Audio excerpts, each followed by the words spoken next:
Morning to all. हम अपनी जान के दुश्मन को अपनी जान कहते हैं, हम अपनी जान के दुश्मन को अपनी जान कहते हैं।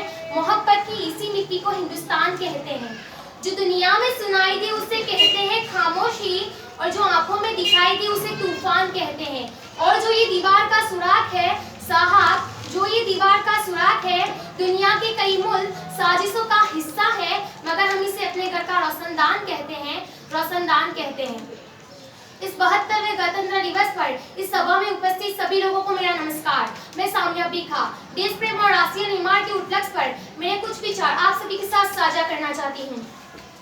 आजादी, आजादी का असली मतलब वही समझ सकता है जिसने कभी गुलामी की हो। हम सौभाग्यशाली है कि हमने स्वतंत्र भारत में जन्म लिया। यूं तो आजादी की लौ 1857 में ही चल चुकी थी, जो हड़ताल बनकर 1947 में हमारे देश को आजाद कराई। प्राचीन, मध्यकालीन और वर्तमान भारत के उदाहरणों से मैं स्पष्ट करना चाहूंगी कि जब हम फिरंगियों के फेरे में फंस गए थे तो रंग दे बसंती चोला की एक आवाज पर टोलों के टोले उमड़ आते थे। उनके वंदे मातरम के नारों से खून में आने वाला 5-5 डिग्री का तूफान अंग्रेजी शासकों की जड़ों में तूफान ला देता था। तब लोग मर जाते थे, मिट जाते थे, फांसी चल जाते थे, तो वो भी अपनी देशभक्ति साबित कर रहे होते थे, क्योंकि वह उस दौर की देशभक्ति की कसौटी थी। और उसके बाद 62, 65 और 71 के युद्धों में अपना सुहाग गवा देने वाली वह औरत, जब घर के हालात यूं हो जाया करते थे कि प्यार भी भरपूर गया, मांग का सिंदूर गया, नन्हे नौनिहालों की लंगोटियां चली गई, छोटी छोटी बेटियों की चोटियां चली गई, बाप की कमाई गई, भाई की पढ़ाई गई, ऐसा एक विस्फोट हुआ पता ही न चला, जिसमें की कई सारी बोटियां चली गई। और आपके लिए तो एक आदमी मरा है साहब, मेरे घर की तो रोटियां चली गई, रोटियां चली गई वाले हालात पैदा हो जाने के बाद भी एक माँ अपने बेटे को सरहद पर दुश्मनों की धज्जियां उड़ाने के लिए भेज देती थी और उसको पत्र लिखाकर भेजा करती थी कि अम्मा ने पत्र लिखा है बड़ी ही चाव से, पुत्र मेरे ना घबरा जाना, 1 इंच भी पीछे ना हटना, चाहे इंच घट जाना, चाहे इंच घट जाना।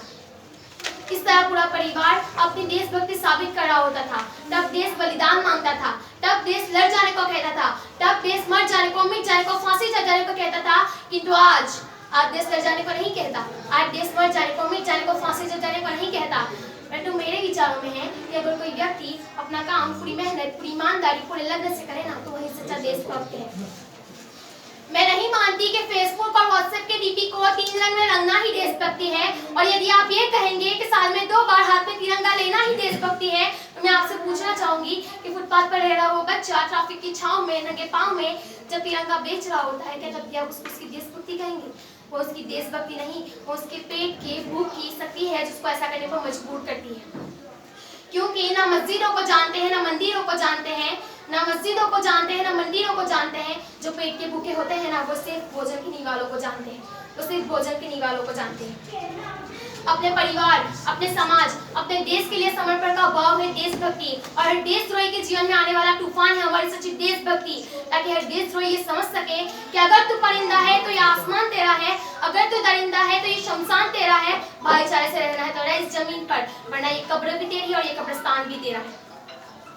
लेकिन एक देशद्रोही से ज्यादा एक देशभक्ति तब खराब होती है जब एक बेटा अपने बुढ़े माँ बाप को वृद्धाश्रम की चौखट पर छोड़ता है। खड़ा उठती है तब वह देशभक्ति, जब मुसीबत में फंसे लोगों को बचाने से ज्यादा हम सेल्फी लेकर अपने लाइक बढ़ाने में लगे रहते हैं।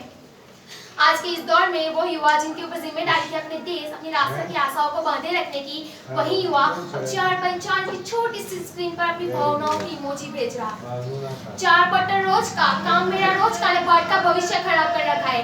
हम ना आज भी एक ऐसे समाज में जी रहे हैं जहाँ लड़कों से बात करने पर भाई डांटते हैं, जहाँ लड़कों से बात करने पर भाई डांटते हैं, और वही भाई अपनी गर्लफ्रेंड के किसी घर में हंस कर सुनाते हैं।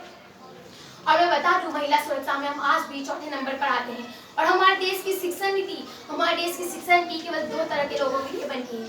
पहले वो जो विद्वान है और दूसरे वो जो धनवान है। मजदूर को मजदूर समझे, मजबूर नहीं। गरीब को काम दीजिए, दान नहीं। और दान देने के इतने ही इच्छुक है तो जीते जी रक्त दान दीजिए, और मरने के बाद अंग दान देकर किसी मरते हुए को जीवन दान दीजिए। यही है सच्ची देशभक्ति और यही है सच्चा राष्ट्र प्रेम। ना ये सरकार मेरी है, ना ये रब मेरा है, ना ये सरकार मेरी है, ना ये रब मेरा है, और ना ये बड़ा सा नाम मेरा है। बस इतनी सी बात का गुरूर है मुझे, मैं इस भारत देश की हूँ और ये भारत देश मेरा है। बड़ी बड़ी बातें नहीं, छोटी छोटी कोशिशें करनी होगी, क्योंकि ठोकरें हम पहाड़ों से नहीं पत्थरों से लगा करती है। और मैं सैल्यूट करना चाहूंगी सरहद पर दिन रात सुरक्षा के लिए खड़े उस जवान को, इस देश की पुलिस और किसान को, और उस देश के हर उस व्यक्ति को जो अपना काम पूरी ईमानदारी, पूरे लगन और पूरी मेहनत से करते हैं, जिनके बिना राष्ट्र निर्माण की कल्पना करना भी असंभव सा लगता है। और आज इस मंच पर पूरी जिम्मेदारी के साथ मैं भारत की बेटी यह कहना चाहती हूँ कि हमारा राष्ट्र निर्माण तब संभव होगा जब हम सब मिलकर प्रयास करेंगे। हमारे देश की जिम्मेदारी नहीं है हमें आगे ले जाने की, हमारी जिम्मेदारी है अपने देश को आगे ले जाने की, अपने वतन को आगे ले जाने की। तो बस अंत में मैं यही कहना चाहूंगी कि मेरा हिंदुस्तान महान था, महान है, महान रहेगा। मेरा हिंदुस्तान महान था, महान है और महान रहेगा, क्योंकि सारे जहां से अच्छा हिंदुस्तान हमारा, सारे जहां से अच्छा हिंदुस्तान हमारा, हम बुलबुले हैं इसके और ये गुलिस्तान हमारा, ये गुलिस्तान हमारा। जय हिंद, जय भारत।